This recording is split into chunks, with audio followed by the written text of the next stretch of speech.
our point. Now that the cake is over. Yeah. Sue Whittier says happy birthday. Thank you. Hey, Sue. So what we're going to do today is we're going to try out a different foot.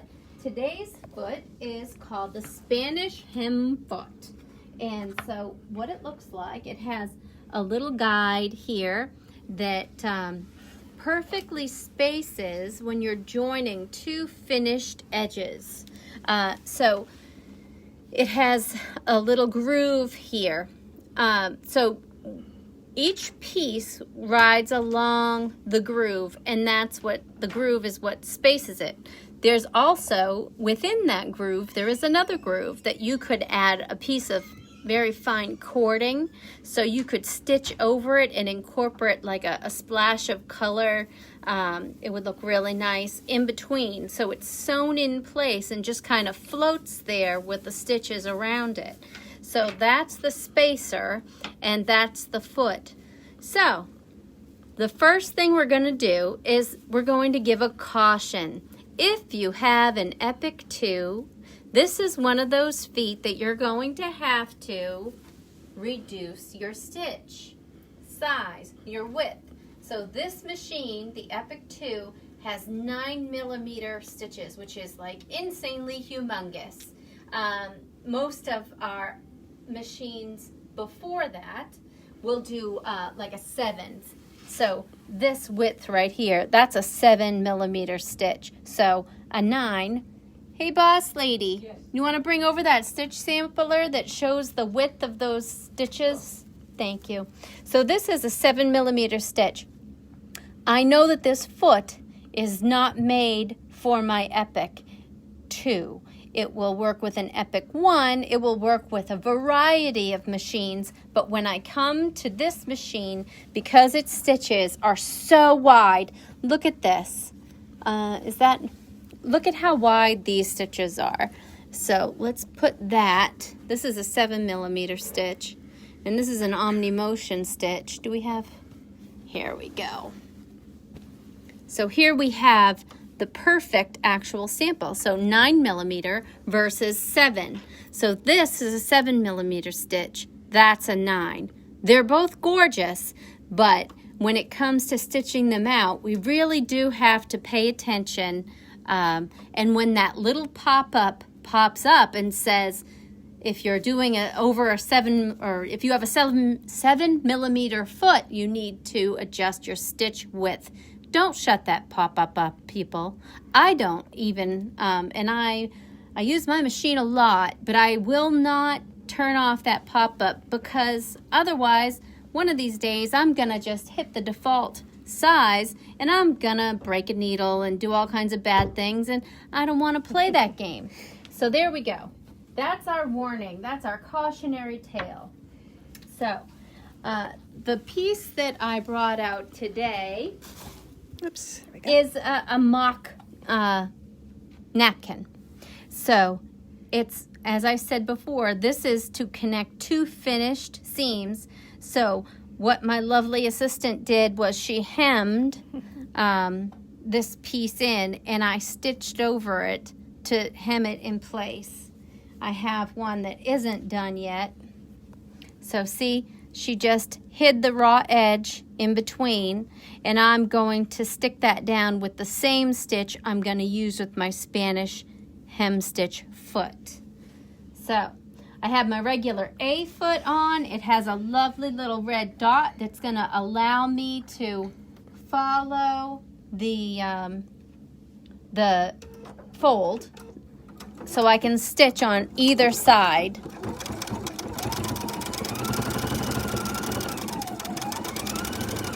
Whoop. Fresh. I really just can't live with that there. You're going to have to hold on a second. I thought I could just let it get out of the way, but it's not working for me.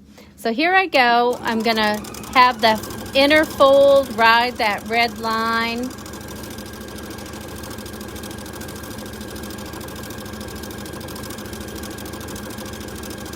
So you're going to want to match your bobbin thread with your top thread, because in the bridging stitches you could see that. thread if it were a different color.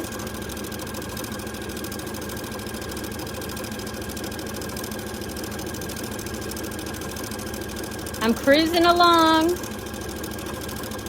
So if I was making this for a gift or for use at home, I would, what's that? I said, that's not good the way that's folded. Well, don't pay attention. Don't pay attention to the man behind the curtain. So here we go. And all I did was I tucked it in. It's not the end of the world. Come on, woman, Wizard of Oz. Who hasn't seen Wizard of Oz? All right, so here I am, and I can come to this point. I can either continue or I could stop and pivot and then just tack that piece, but I think I'm going to go to the edge. I'm going to hit stop and allow it to finish the stitch. And cut.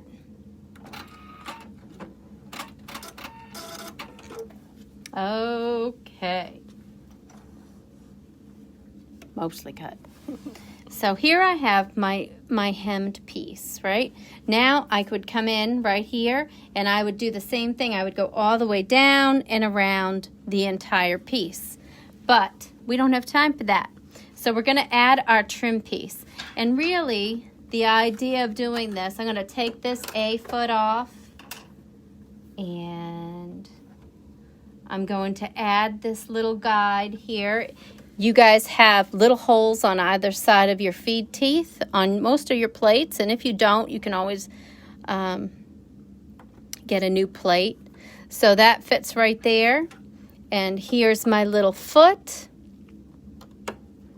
And I'm going to bring my upper thread down into the foot.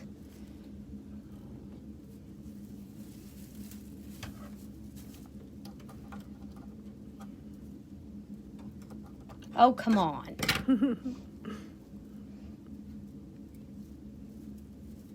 If you guys knew how much coffee it takes for me to get through the day, you'd be astounded. And that could be the problem with why you can't get you know what? Is that what it is? It could be no margaritas with breakfast. That is possible. Good Lord.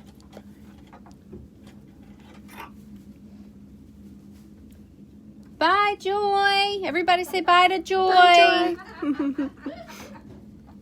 I missed you.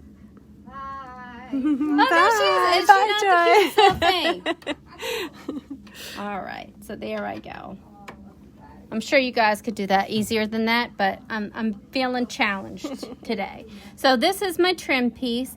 I have the inside pressed under, the ends pressed under, and then the edges meet in the middle, so it will be completely finished all the way around. And we're going to line our piece up on one side. Yes? Do we have questions? No.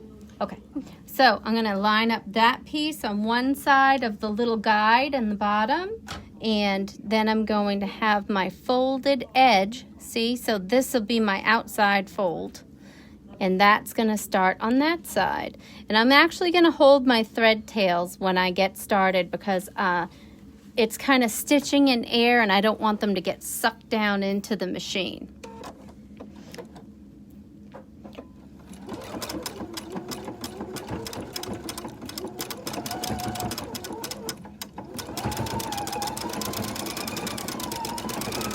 So really, this is pretty effortless.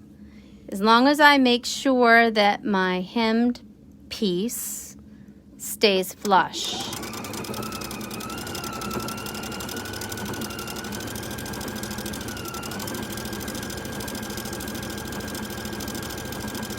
And I'm really here just to keep pressing the button.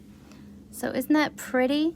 So it's the same stitch that we did over here, but now it bridges the distance in between.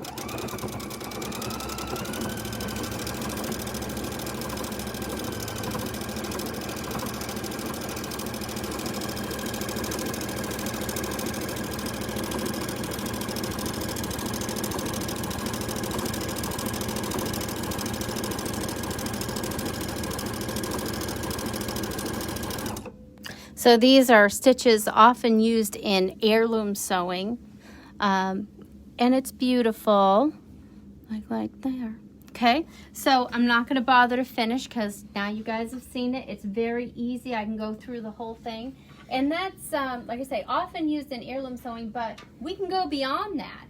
As my lovely assistant Vanna has, have you ever had a shirt that you just wanted to be a little longer? To cover the little baby butt. Well, some of us don't have a baby butt. We're not all skinny like Mary.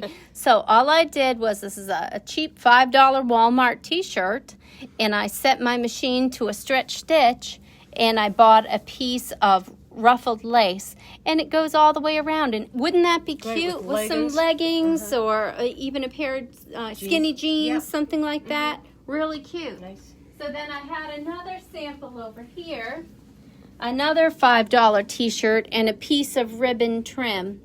And so I took a plain t-shirt, and wouldn't that just really look nice with a pair of jeans? So it has a different stitch selected, but it brings the, it really adds something nice to a very plain garment. And you can do that too.